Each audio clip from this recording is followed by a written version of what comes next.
अस्सलाम वालेकुम everyone, welcome to my YouTube channel visual lecture hub. आज हम लेक्चर नंबर 30 में हम लोग HTML5 की प्लगइन्स के बारे में पढ़ेंगे। ठीक है, अब प्लगइन्स क्या होती है, सबसे पहले हमें ये जानने की जरूरत है। ठीक है, प्लगइन्स एक वो एप्लीकेशंस होती है, एक एक्सटर्नल एप्लीकेशन, हेल्पर एप्लीकेशंस होती हैं जो कि हमारे जो HTML के अंदर हमें अपनी जो हमारी फंक्शनैलिटी है उसको बढ़ाने के लिए यूज़ होते हैं। ठीक है, अब यहाँ पे भी आपको लिखा हुआ है द हेल्पर एप्लीकेशन और the computer program that extend the standard functionality of the web browser and helper application are also called plugins. ठीक है, वो एप्लीकेशन जो हम एज अ थर्ड पार्टी लेते हैं और अपनी जो फंक्शनैलिटी है वेब पेज की या वेब ब्राउजर की फंक्शनैलिटी को बढ़ाने के लिए उन एप्लीकेशंस को हम अपने वेब पेज या अपनी कोड के अंदर यूज़ करते हैं, उन्हें हम क्या कहते हैं, ये प्लगइन्स है हमारी। अब HTML में हमें कुछ प्लगइन्स मिली हुई हैं, हम उन प्लगइन्स के बारे में पढ़ते हैं कि मैं कौन कौन सी प्लगइन्स है। Example the well known plugins इन जावा एप्लेट्स कौन कौन सी है। ठीक है, वो अब प्लगइन्स हो सकता है कि plugin can be added to the web pages with the object tag और एम्बेड टैग। ठीक है, दो तरह के टैग्स यूज़ होते हैं कि जिनको हम यूज़ करके क्या कहते हैं, अपनी जो वेब पेज है उसके अंदर जो है हम प्लगइन्स को ऐड कर सकते हैं। ठीक है, अब ऑब्जेक्ट और एम्बेड किस तरह मैं एग्जांपल देती हूँ। मिसाल के तौर पे आपकी एक वेबसाइट है, अपनी वेबसाइट के अंदर जो है वो आप किसी और वेबसाइट का डाटा अपनी वेबसाइट के अंदर शो करवाना चाहते हो। मिसाल के तौर पे आप विकीपीडिया का जो डाटा है वो अपनी वेबसाइट के अंदर शो करवाना चाहते हो। ठीक है, तो देन आप उस सिचुएशन में क्या करोगे, कौन सा टैग यूज़ करोगे, एम्बेड का टैग यूज़ करोगे या फिर ऑब्जेक्ट का टैग यूज़ करोगे, ताकि आप कहीं और थर्ड पार्टी डाटा जो है वो आप अपनी वेबसाइट के अंदर शो करवा सको। सबसे पहले हम जो है ऑब्जेक्ट एलिमेंट के बारे में पढ़ते हैं कि ऑब्जेक्ट एलिमेंट जो है वो कैसे काम करता है। The object element is supported by all browser, इस तमाम सपोर्ट जितने भी ब्राउजर हैं वो उसको सपोर्ट करते हैं और define and embedded with in an HTML document. ठीक है, कि एम्बेडेड के साथ ही डिफाइन किया गया था। अब किस तरह से ऑब्जेक्ट, ठीक है, ये हमने किया, ये इस तरह स्टार्ट होता है एंड होता है। ठीक है, ऑब्जेक्ट का टैग, उसकी हमने विड्थ बता दी, हाइट डिफाइन कर दी और इसका डाटा। ठीक है, डाटा क्या है, यहाँ पे डाटा से मुराद इसका वो डाटा जो हमने थर्ड पार्टी डाटा जो अपने वेबसाइट के अंदर इम्बेड करवाना है। ठीक है, that is called the embedded data, जो हम किसी और वेबसाइट का डाटा लेके या कोई थर्ड पार्टी डाटा लेके प्लग इन कर रहे हैं अपनी वेबसाइट के अंदर। ठीक है, ये आपका इस तरीके से आगे, इससे और भी एग्जाम्पल्स दी गई हैं डाटा दे के, और इस तरीके से हम अपना जो डाटा है वो ऐड कर सकते हैं। इसी तरह जो है हमारे पास आ जाता है embed element. The embed element is also supported by the all major browsers, and the embed element also define an embedded object with an HTML document. ठीक है, सिंपल है कि उसी तरीके से अब ये भी सेम है। ठीक है, जैसे हमने ऑब्जेक्ट पढ़ा है। ठीक है, अब यहाँ पे क्या आ गया, एम्बेड आ गया और इसके साथ वहाँ पे डाटा था, और यहाँ पे कौन सा एट्रीब्यूट हम यूज़ कर रहे हैं, यहाँ पे हम SRC का जो एट्रीब्यूट है वो यूज़ कर रहे हैं अपने डाटा को इम्पोर्ट करवाने के लिए। ठीक है, इम्पोर्ट का मतलब होता है कि आप कहीं से डाटा को अपनी वेब पेज के अंदर लेकर आ रहे हो। ठीक है, अब इनका एक दफ़ा प्रैक्टिकल भी देख लेते हैं। उसके लिए हम यहाँ पर आ जाते हैं अपनी एग्जांपल में। यहाँ पे सबसे पहले हम एम्बेड का देखते हैं। ठीक है, एक चीज़ आपने याद रखनी है कि एम्बेड का जो टैग होता है वो क्या होता है, सेल्फ क्लोजिंग होता है। उसके लिए हमें अलग से जो एक क्लोजिंग टैग होता है वो हम यूज़ नहीं करते हैं। ठीक है, मैंने एक एम्बेड का टैग लिखा। ठीक है, उस एम्बेड टैग के अंदर मैंने क्या लिख दिया, एक टाइप लिख दी कि टेक्स्ट HTML है। सोर्स मेरे पास क्या है, सोर्स क्या है, एक HTML की फाइल है जो मैंने इसमें एम्बेड कर दिया। ठीक है, इसकी विड्थ और हाइट है। आपने ये याद रखना कि एम्बेड टैग इसके लिए यूज़ होता है। आप इसमें कुछ भी एम्बेड कर सकते हो, लाइक अनदर वेबसाइट आप एम्बेड करना चाहते हो, आप कोई वीडियो एम्बेड करना चाहते हो, कोई ऑडियो एम्बेड करना चाहते हो, कोई मूवी करना चाहते हो, कोई डायरेक्टली आपको एम्बेडिंग करने की जो है वो इजाज़त देता है। जैसा यहाँ पे एक snippet.html, एक HTML का जो है यहाँ पर एम्बेड किया गया। ठीक है, मैं यहाँ पे खुद से कोई और एग्जांपल आपको करके दिखाती हूँ। मिसाल के तौर पर मैं यहाँ पे विकीपीडिया की जो वेबसाइट है वो लाना चाहती हूँ। मैं यहाँ विकीपीडिया की वेबसाइट पे गई और यहाँ पे जो इनका जो URL है ये मैंने कॉपी कर लिया। ठीक है, कॉपी करने के बाद मैं यहाँ पे दोबारा वापस आई, तो यहाँ पे क्या है, वो URL जो है मैंने यहाँ पर पेस्ट कर दिया। ठीक है, and then I run it. तो आप देखेंगे कि ये क्या होगा कि अब विकीपीडिया की जो फुल वेबसाइट होगी, देखिए मेरी वेबसाइट के अंदर जो है वो यूँ शो होने शुरू हो गया। ठीक है, यहाँ से मैं इसकी विड्थ और हाइट जो है वो बढ़ाना चाहती हूँ तो वो मैं बढ़ा भी सकती हूँ। ठीक है, यहाँ से मैं इसकी 500 कर देती हूँ लाइक। तो अब आप देखें कि विड्थ और हाइट फुल जो है मेरी वेबसाइट की जो है वो बढ़ चुकी है। ठीक है, तो इस तरीके से आप कोई भी वेबसाइट अपनी वेबसाइट के अंदर लेकर आ सकते हो, कोई भी ऑडियो लेके आ सकते हो, एम्बेड कर सकते हो, और कोई भी वीडियो लेके आ सकते हो। इसी तरह ऑब्जेक्ट का जो हमारे पास था वो भी इसी तरीके से काम करता है। ठीक है, बस वहाँ पे SRC की जगह क्या आ जाता है, डाटा आ जाता है। अब आ जाता है HTML5 जियो लोकेशन किसके लिए यूज होता है। HTML5 geo location API is use to get the geographical position of the user. ठीक है, ये किसके लिए यूज होता है, ये जियोग्राफिकल यूजर की पोजीशन लेने के लिए हमारे पास यूज होता है। ठीक है, but since this can be compromise user privacy and this position is not available unless the user approve it. ठीक है, सिंपल है कि जब तक यूजर इसको अप्रूव नहीं करेगा कि मेरी लोकेशन शो करो, तब तक वो क्या होता है, शो नहीं करता है। ठीक है, जियो लोकेशन मर accurate for devices with GPS like iPhone। IPhone, ठीक है। आईफोन इस तरह की डिवाइस में जिनके अंदर GPS लगा होता है उनके लिए एक्यूरेट देता है, जबकि एंड्रॉयड उन सब के लिए तो ये देता तो है positioning, but it's not accurate और 100% एक्यूरेट पोजीशन जो वो दे रहा होगा, ठीक है। इसके बाद आता है यूजिंग HTML जियो लोकेशन। हम क्या काम कर सकते हैं, use the get current position method to get a user current position. यहाँ से आपने सिर्फ इतना ही इसमें याद करना है कि कौन सा ऐसा मेथड है जो यूज़र की करंट पोजीशन लेने के लिए यूज़ होता है, तो गेट करंट मेथड पोजीशन, ठीक है, गेट करंट पोजीशन मेथड, ठीक है, और कि किसी भी यूज़र की करंट पोजीशन को लेने के लिए यूज़ होता है। बाकी सब आप कोड छोड़ दें, ये नहीं इतना ज़्यादा था। हैंडलिंग एरर एंड रिजेक्शन, ठीक है। अब कोई भी जियो लोकेशन पोजीशन आ जाता है, the second parameter of the current get current position method is use to handle the error, ठीक है। अगर कोई एरर आ जाता है, ठीक है, मिसाल के तौर पर अगर यूज़र ने अपनी लोकेशन बंद कर दी थी, इस specify a function to run it's fail to get the user location, तो ये एरर का फंक्शन जो होता है या मेथड होता है, ये आपको क्या बताता है कि आपके जो जियो लोकेशन में जो है वो एक एरर आ गया, वो पोजीशन रिटर्न नहीं कर रहा है, ठीक है। नेक्स्ट आगे हम चलते हैं, बस इसमें भी आपको आगे कोड करने की ज़रूरत नहीं है, ठीक है।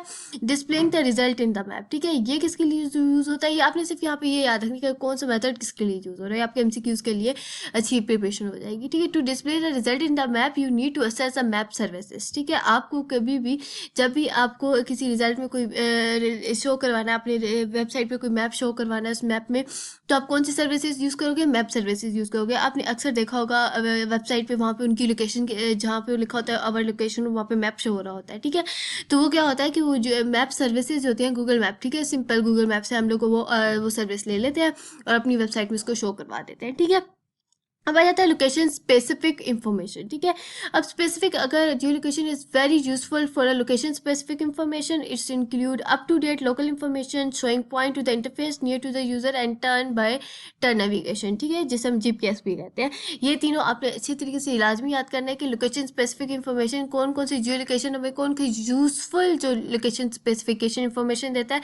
तो एक up to date local information कि वो कहाँ पे मूव कर रहा है, showing point to point interact near to the user, कि अगर कोई उसके पास कोई और यूज़र खड़ा हुआ है जिसकी लोकेशन शो हो रही है तो उसके साथ इंटरैक्ट पॉइंट टू पॉइंट दिखाता है।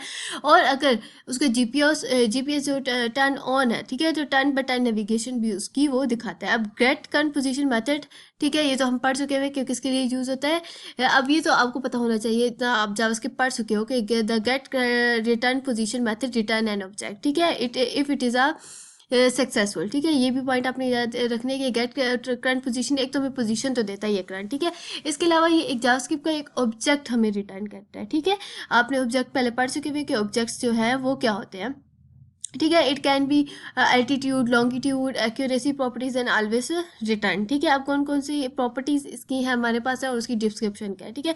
इस टेबल को आपने MCQs और शॉर्ट के लिए अच्छे तरीके से प्रिपेयर कर लेना है। सबसे पहले कोर्स डॉट एल्टीट्यूड, ठीक है, the altitude as a decimal number represent करता है, course dot longitude the longitude as a decimal, and course dot accuracy the accuracy for position, course dot altitude, ठीक है, altitude in metres above in sea level, ठीक है, और course dot altitude altitude accuracy of the position accuracy, ठीक है। अब ये सब एक्यूरेसीज बता रहा है, ठीक है। ये सारी जिस तरह हेडिंग होगी, हेडिंग की डिग्री बता रहा है कि कितनी डिग्री क्लॉकवाइज फ्रॉम नॉर्थ है, ठीक है। कोर्स स्पीड बता रहा है, स्पीड इन मीटर्स पर सेकंड है। टाइम स्टैम्प क्या बता रहा है, डे टाइम पर ऑफ द रिस्पॉन्स हमें बता रहा है, ठीक है। इसको आप अच्छी तरीके से इनको प्रिपेयर कर लेना है, ठीक है। अब एक और इंटरेस्टिंग मेथड जिसको कहा जाता है, that is what the watch position, ठीक है। Return the current position of the user and the continues to return the updated position of the user moves like the GPS in the car, ठीक है। जैसे GPS car में तो ना कि अब आप इतने मीटर मूव करोगे और क्लियर एक एक वो बता रहा होता है, अब इधर हो, अब इधर है, अब इधर है, ठीक है। तो इसी तरीके से उसे वॉच पोजीशन कहते हैं जिस तरह। और इसके अलावा एक और होता है क्लियर वॉच, ठीक है, stop the watch position method, ठीक है। ये क्या होता है, क्लियर वॉच का मतलब होता है ये क्या कर देता है, जो स्टॉप कर देता है वॉच पोजीशन मेथड को। अगर हमने स्टॉप करना हो तो हम कौन सा मेथड यूज़ करते हैं, क्लियर वॉच मेथड को यूज़ करते हैं। जैसे आपने इसको पढ़ के आपने याद रखना है इसको। HTML5 drag and drop क्या होता है, drag and drop is a part of HTML5 standard and drag and drop is very common या very useful feature आप कह सकते हैं कि हमारे HTML5 में है। make an element draggable, ठीक है। drag and drop जो हमारे पास फीचर है ये हमें क्या करता है कि हमारे जो कोई भी एलिमेंट है उसको क्या बना देता है, ड्रैगेबल बनाता है, यानी कि एक जगह से दूसरी जगह हम उसको क्या करते हैं, ड्रैग कर सकते हैं, ठीक है। इमेज ड्रैगेबल ट्रू, ठीक है। अब हम कैसे करते हैं, अगर आपसे पूछा जाए कि कैसी भी इमेज, कोई भी एक इमेज है या कोई भी एक ऑब्जेक्ट है, उसको मैंने ड्रैगेबल बनाना है, तो उसकी मैं क्या करती हूँ, ड्रैगेबल ट्रू, तो उसको वो क्या हो जाएगा, इमेज क्या हो जाएगी, ड्रैगेबल हो जाएगी, यानी कि इसको मैं एक पॉइंट से मूव करके एक जगह से दूसरी जगह लेकर जा सकती हूँ। अगर यहाँ मैं उसकी वैल्यू फॉल्स कर दूंगी तो क्या होगा, मैं उसको ड्रैगेबल नहीं कर सकती, ठीक है। ये आपने सिंटैक्स को अच्छे तरीके से याद कर लेना कि उसके लिए अगर मैंने किसी भी चीज़ को ड्रैगेबल बनाना है तो कौन सा एट्रीब्यूट यूज़ करूँगी, ड्रैगेबल एट्रीब्यूट यूज़ करूँगी, जिसकी वैल्यू को मैं ट्रू कर दूंगी। अगर मैं फॉल्स कर दूंगी तो वो ड्रैगेबल नहीं होगा, ठीक है। अब आ जाता है व्हाट टू ड्रैग, ठीक है। On drag start and set data, ठीक है। ये एक फंक्शन आपको बताया गया, एक मेथड बताया गया जावास्क्रिप्ट में, ठीक है, कि आप किस तरीके से ड्रैगेबल किसी भी चीज़ को बना सकते हो, ठीक है। इसको आप देख लो, वैसे इसको करने की ज़रूरत नहीं है, इतना नहीं आता, ठीक है। सबसे वेयर टू ड्रॉप, ठीक है, ऑन ड्रैग ओवर, ठीक है। On trackable event specify where the drag data can be dropped, ठीक है। by default data element can not be dropped into the another element, ठीक है। by default हम नहीं कर सकते, जब हम तभी कर सकेंगे जब उसकी ड्रैगेबल के एट्रीब्यूट की जो वैल्यू क्या करेंगे, हम ट्रू करेंगे। To allow drop we must prevent a default handling of the element, ठीक है। अब ड्रैग तो हम कर लेते हैं, ठीक है, मैंने इसको ड्रैगेबल ट्रू कर दिया, लेकिन अब उसको ड्रॉप भी तो करना है ना। मैंने ड्रॉप करने के लिए फिर हम क्या करते हैं, we must prevent a default handling of the element, ठीक है, कि डिफॉल्ट हैंडलिंग जो होती है किसी भी एलिमेंट की, वो हमें करनी पड़ती है। और वो हम कैसे डन करते हैं, ठीक है, इवेंट डॉट प्रिवेंट डिफॉल्ट, ठीक है। इस मेथड को हम यूज़ करके उसको क्या बना सकते हैं, एक ड्रॉपेबल जो एक एलिमेंट है उसको बना सकते हैं अपने इवेंट डॉट प्रिवेंट डिफॉल्ट, ठीक है। डिफॉल्ट से कॉलिंग करने के लिए मेथड जो है वो हमारे पास यूज़ होता है। Do the drag drop and on drop, ठीक है, ये एक इवेंट है, इसको छोड़ दें। अब ये आता है ड्रैग ड्रॉप, ठीक है। To drag make element draggable and handle, और ठीक है, ऑन ड्रैग स्टार्ट, ठीक है। सबसे पहले हम क्या करते हैं, ऑन ड्रैग स्टार्ट का हैंडल बनाते हैं और क्या करते हैं, उसका एक एलिमेंट को ड्रैगेबल बनाते हैं। फिर इसको ड्रॉप करने के लिए handle on drag over and handle on drop, ठीक है। ये चीज़ें हम करते हैं। अगर आपको एग्ज़ाम में आ सकता है कि किसी भी एलिमेंट को अगर हमने बनाना है, ड्रैगेबल एंड ड्रॉपेबल बनाना है, तो उसका क्या प्रोसीजर है, तो उसका प्रोसीजर क्या है, ये है, ठीक है। आपने ये प्रोसीजर जो है वो लिख देना है। अब HTML5 लोकल स्टोरेज क्या होती है।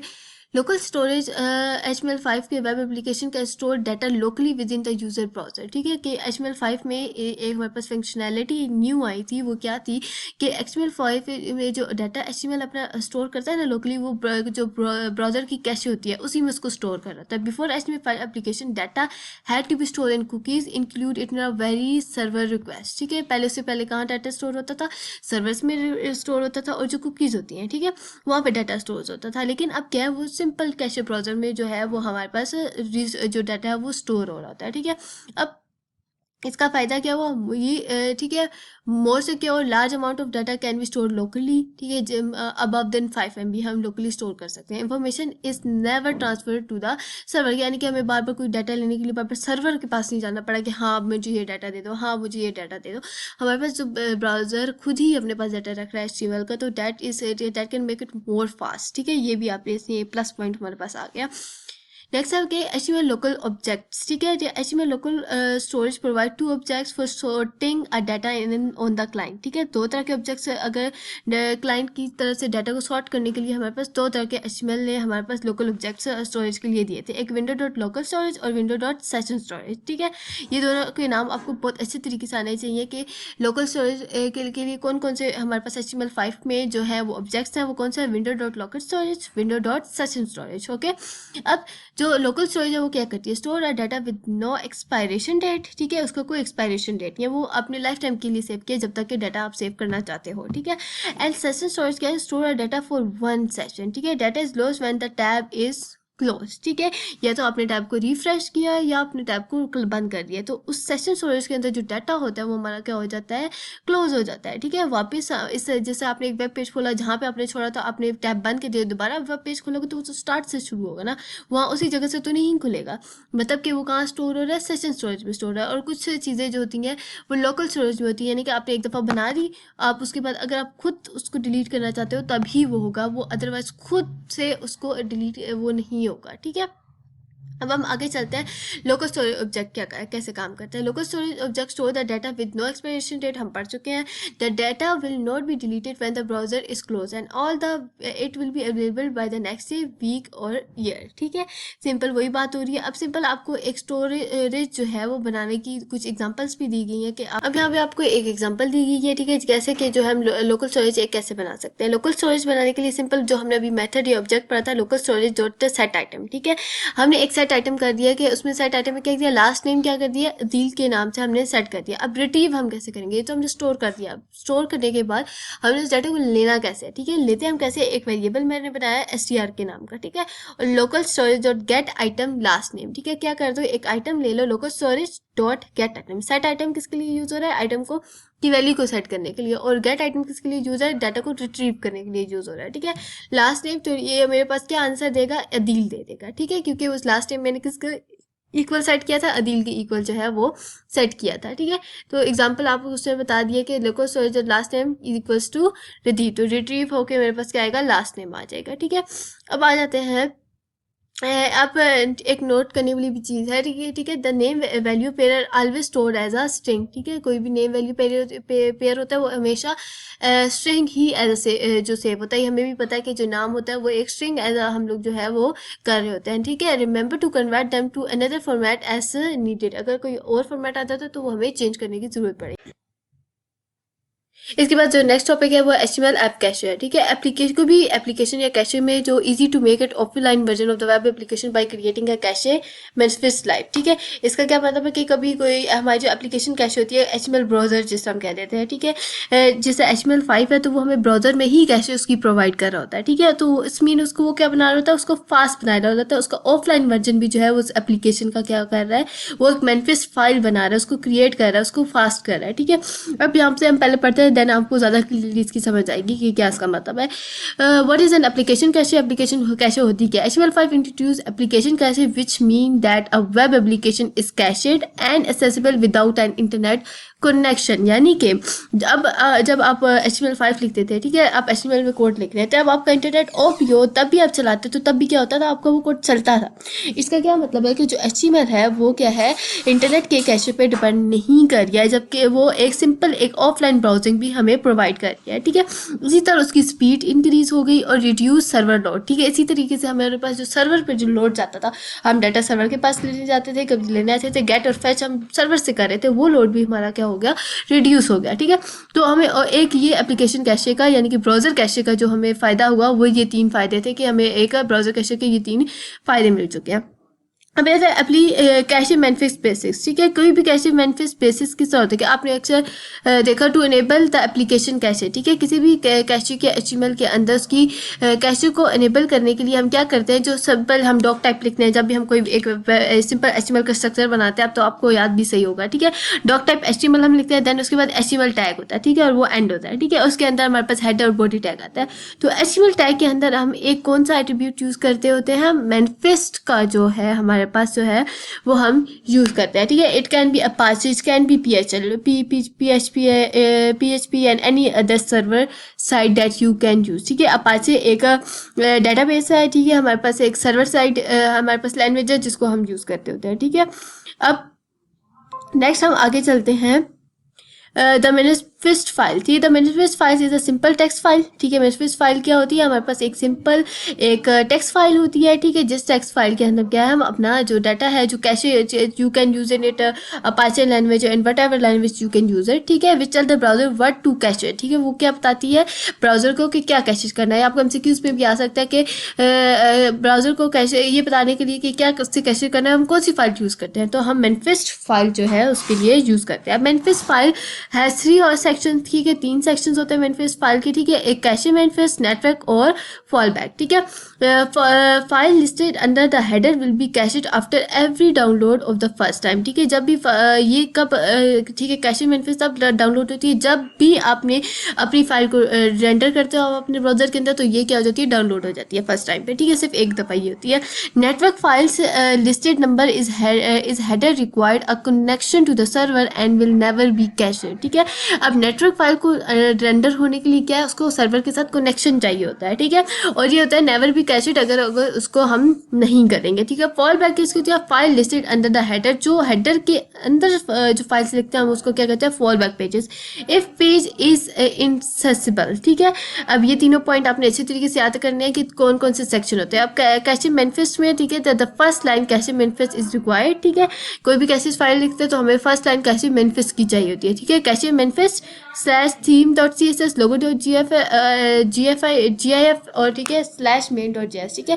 ये फाइल्स आप इसके अंदर क्या कर सकते हो, इंपोर्ट कर सकते हो, चाहे वो थीम की सी एस एस हो, चाहे वो लोगो हो, चाहे वो क्या हो, मेन जे एस की या जाव्स की भी जो फाइल होती है आप उसको ले सकते हो। इसके बाद जो नेटवर्क होता है, network section below specify the file login dot A S P, ठीक है। ए एस पी से हमें इसको इसकी एक्सटेंशन होती है। It can never be cached, ये भी आपने याद रखना है कि it can never be cached and will not be available offline, और ये ऑफलाइन भी अवेलेबल हमारे पास नहीं होती है, ठीक है। ये तभी चलेगा जब ऑनलाइन होगी और सर्वर के साथ क्या होगा, इसका कनेक्शन जो है वो इंस्टॉल होगा, ठीक है। यह नेटवर्क में हमारे पास क्या क्या एक login dot A S P हमें चाहिए होती है, ठीक है। इसके बाद आ जाता है फॉल बैक, ठीक है। फॉल बैक क्या होता है, वो फाइल्स होती हैं जो HTML के अंदर जो ऑफलाइन HTML होती है, ठीक है। और ऑफलाइन HTML का मतलब है कि इसके लिए हमें इंटरनेट कनेक्शन की जो एस्टेब्लिशमेंट की ज़रूरत नहीं होती, बगैर इंटरनेट के भी जो है हमारे पास फॉल बैक जो फाइल्स हैं वो चल जाती है। फॉल बैक्स में कौन सी होती है, स्लैश HTML या फिर क्या होता है स्लैश ऑफलाइन डॉट HTML, ठीक है। HTML की फाइल का नाम है, ठीक है। यहाँ पे आप कोई और नाम भी HTML की फाइल का नाम रख सकते हो, ठीक है। अब अपडेटिंग द कैशे क्या है हमारे पास, ठीक है। अपडेटिंग द कैशे के बारे में पढ़ लेते हैं, ठीक है। Once application is cache it remain caches until one of the following happen, ठीक है। तब तक वो कैशे रहती है जब तक क्या ना हो, जो browser clear the browser cache, जब तक हम ब्राउजर की कैशे को क्लियर नहीं करेंगे। The manifest file is modified, the application is caches programmatically updated, ठीक है। जब तक कैशे की प्रोग्मेटिकली अपडेट नहीं करते या फिर उसकी मैनिफेस्ट फाइल मॉडिफाई नहीं करते या फिर क्या है हम उस ब्राउजर की कैशे को क्लियर नहीं करते, तो ये तीनों पॉइंट्स हमारे पास आ जाते हैं। नोट एप्लीकेशन कैसे be careful with your with what's you cache, ठीक है। आपने हमेशा एक बी केयरफुल रहना है, ठीक है। To ensure the browser update cache you need to change the manifest file, ठीक है। जब भी आप ब्राउजर को अपडेट करोगे तब आपको क्या करना होगा, आपकी जो मैनिफेस्ट फाइल जो होगी वो क्या हो जाएगी, वो चेंज हो जाएगी, उसको आपने चेंज करना है। HTML5 वेब वर्कर क्या होते हैं, वेब वर्कर क्या है, when executing script in HTML page the page become unresponsive until the script is finished, ठीक है। ये एक बहुत बड़ी बात है कि वैसे जब भी हम कोई भी HTML का बनाते हैं तो उसको हम CSS के जरिए रिस्पॉन्सिव बनाते हैं, ठीक है। रिस्पॉन्सिव का क्या मतलब है कि हर डिवाइस के मुताबिक जो वो पेज है वेब पेज उसके मुताबिक अपनी साइज़ को सेट कर लें, ठीक है। ठीक है, मोबाइल में मैं खोलूँ तो मोबाइल के मुताबिक मेरे वेब पेज का साइज़ हो, लैपटॉप में खोलूँ तो उसके मुताबिक हो, और लैपटॉप iPad में खोलूँ तो उसके मुताबिक उसका साइज़ होना चाहिए। लेकिन एक वेब वर्कर्स के एक हमारे पास एक पॉइंट है कि जब तक हमारा जावास्क्रिप्ट रीलोड नहीं हो रही होती तब तक हमारा जो पेज क्या होता है वो अनरिस्पॉन्सिव हो जाता है। ऐसी सिचुएशन में web worker is a JavaScript that run the background independently of the other scripts, ठीक है, without affecting the performance of the page. Web worker runs in a background, ठीक है। ये भी आपने याद रखना है कि वेब वर्कर्स कहाँ रन हो रहे थे, एक बैकग्राउंड में रन हो रहे थे जब तक हमारी जावास्क्रिप्ट क्या होती है, रीलोड हो रही होती है। इसके बाद आता है एक सिंपल एग्जांपल दी गई है आपको कि क्रिएट अ वेब वर्कर, ठीक है। इसको इतना ज़्यादा करने की जरूरत नहीं है, इतना ज़्यादा इस तरह लॉन्ग कोड जो है वो एग्जाम्स में नहीं आते होते, ठीक है। वेब वर्कर ऑब्जेक्ट क्या होता है, ठीक है, इसको भी आप आगे हम छोड़ देते हैं, इसको हम रिमूव कर देते हैं। टर्मिनेटिंग अ वेब वर्कर, ठीक है, किसी भी वेब वर्कर को टर्मिनेट करने के लिए एक हम कौन सा फंक्शन यूज़ करते हैं, w डॉट टर्मिनेट का जो फंक्शन है वो यूज़ करते हैं, ये आपने इसको याद रखना है, ठीक है। इसी तरह हमारे पास ऊपर है डाटा इवेंट, ठीक है, जो हमने पीछे छोड़ दिया था। The data event form the web worker store in a data, ठीक है। ये एक छोटी सी लाइन है, आपने इस लाइन को भी याद करना है, ठीक है। डाटा इवेंट किसके लिए यूज होता है, किसी भी वेब वर्कर को स्टोर करने के लिए। इसी तरह टर्मिनेट किसके लिए यूज होता है, w डॉट टर्मिनेट फंक्शन किसके लिए यूज हो रहा है, किसी भी वेब वर्क को टर्मिनेट करने के लिए यानी कि खत्म करने के लिए यूज हो रहा है। Reuse of the web worker, web worker की एक और चीज़ भी आप कह सकते हो खासियत है कि हम अपने वेब वर्कर को क्या कर सकते हैं, रीयूज कर सकते हैं, यानी कि एक से ज़्यादा टाइम जो है हम उसको इस्तेमाल कर सकते हैं। अब आ जाता है हमारे पास web worker and the DOM, ठीक है। डॉम हम पढ़ चुके हैं कि हमारे पास जो HTML होता है वो ब्राउजर कैशे में कैसे रन हो रहा था, वो एक ट्री लाइक स्ट्रक्चर पे हमारे पास रन हो रहा है, जिससे हम क्या कहते होते हैं ये हमारा डॉम है, ठीक है। Web worker do not have access to the following JavaScript object, ठीक है। कौन कौन से, द विंडो ऑब्जेक्ट, ठीक है, डॉक्यूमेंट ऑब्जेक्ट और पेरेंट ऑब्जेक्ट, ठीक है। इन तीन जो ऑब्जेक्ट्स हैं वेब वर्कर, इन तीनों ऑब्जेक्ट्स के जावास्क्रिप्ट पे जो ऑब्जेक्ट्स हैं इनको असेस नहीं कर सकता है, ठीक है। अब हम आगे चलते हैं HTML5 SSE, ठीक है। एस किसे कहते हैं, सर्वर सेंट इवेंट, ठीक है। ये आपने इसकी एब्रीविएशन भी याद रखनी है, SSE stand for server sent event. अब server sent event is when a page automatically get update from a server, ठीक है। ये इवेंट तब होता है जब भी कोई पेज हम ऑटोमेटिकली सर्वर से जो है हम अपने डाटा को अपडेट कर रहे होते हैं, ठीक है। सर्वर क्या कर रहा है, अक्सर ऐसा होता है ना, सर्वर से हम डाटा ले रहे होते हैं, डाटा दे रहे होते हैं। अगर सर्वर से मैं अपना डायरेक्टली अपने वेब पेज को क्या कर दूं, अपडेट कर दूं, तो दैट इज कॉल्ड द इस सिचुएशन में मैं कौन सा इवेंट यूज कर रही हूँ, तो सर्वर सेंट इवेंट HTML5 का जो है वो मैं यूज कर रही हूँ, ठीक है। अब ये वन वे मैसेजिंग होती है, यानी कि सर्वर से हम ब्राउजर तक दे सकते हैं, हम ब्राउजर से सर्वर तक वापस डाटा नहीं भेज सकते। ये भी आपने बात याद रखनी है। सर्वर सेंट इवेंट्स क्या होते हैं, वन वे होते हैं, यानी कि सर्वर से ब्राउजर तक डाटा जा रहा है, ब्राउजर से सर्वर तक डाटा नहीं वापस आता है, ठीक है। अब इसके बाद हम आगे देखते हैं सर्वर साइड कोड एग्जांपल, ठीक है। अब अगर सर्वर साइड कोड की आपको एग्जांपल दी गई है, इसको भी हम लाइक स्किप कर देते हैं। Server side event stream syntax is simple, ठीक है। एंड अब आपको बताया गया कि सर्वर साइड स्ट्रीम के कुछ हमारे पास बेनिफिट्स होते हैं, ठीक है। ये 3 बेनिफिट्स हैं, ये तीनों बेनिफिट्स आपने याद रखने हैं। Server side event stream syntax is simple, पहली बात है कि वो सिंपल होते हैं। Set the contact type header to the X event stream and start sending event stream, ठीक है। कि ये 3 इसके मेथड होते हैं। इसके बाद आता है यहाँ पे एक आपका PHP में कोड लिखा हुआ है। PHP आपने अभी नहीं पढ़ी तो इस कोड का आप क्या कहते हैं, स्किप कर दें, ठीक है। कि PHP के में अगर आपको आती है तो वेल एंड गुड, आप इस डाटा को, इस कोड को आप पढ़ सकते हैं और समझ सकते हैं, ठीक है। नेक्स्ट हम आगे चलते हैं इवेंट सोर्स ऑब्जेक्ट, ठीक है। अब इवेंट सोर्स ऑब्जेक्ट में हमारे पास कौन कौन से इवेंट्स आते हैं, ठीक है। इवेंट्स हमारे पास ये 3 इवेंट्स हैं हमारे पास जो आ रहे हैं हमारे पास इवेंट सोर्स ऑब्जेक्ट में, ठीक है। ऑन ओपन, ठीक है, ऑन मैसेज और ऑन एरर, ठीक है। ऑन ओपन इवेंट क्या काम करता है, when a connection to the server is open. On message event तब अकर होता है जब when a message is receive, ठीक है। ऑन एरर इवेंट तब हमारे पास अकर होता है व्हेन इवेंट अकर्स, जब भी कोई भी हमारे पास एरर अकर होगा तो तब ऑन एरर जो इवेंट है वो कर हो जाएगा। अगर हम कोई मैसेज रिसीव हो रहा है तो ऑन मैसेज आ जाएगा। इसी तरीके से अगर सर्वर अभी तक हमारा ओपन है तो कौन सा इवेंट हमारा परफॉर्म हो रहा होगा, ऑन ओपन इवेंट जो है हमारे पास परफॉर्म हो रहा होगा। यहाँ पे जो ये लेक्चर है वो एंड हो रहा है। नेक्स्ट आगे हमारे पास है CSS3 आ रहा है, जो कि अभी ये लेटेस्ट वर्जन हम CSS का यूज़ कर रहे हैं वो CSS3 है। इसी तरह जिस तरह हम HTML का लेटेस्ट वर्जन जो हम यूज़ कर रहे हैं वो HTML5 है, ठीक है। दोनों MCQs बहुत इंपॉर्टेंट है, ठीक है। कि HTML का लेटेस्ट वर्जन हम कौन सा यूज़ कर रहे हैं, HTML5, और CSS का कौन सा वर्जन यूज़ कर रहे हैं, CSS3। नेक्स्ट लेक्चर में जो है हम CSS3 को जो स्टार्ट करेंगे, यहाँ पे जो HTML5 का जो हमारा टॉपिक था वो यहाँ पर खत्म हो रहा है, ठीक है। मिलते हैं नेक्स्ट लेक्चर में, तब तक के लिए अल्लाह हाफिज़।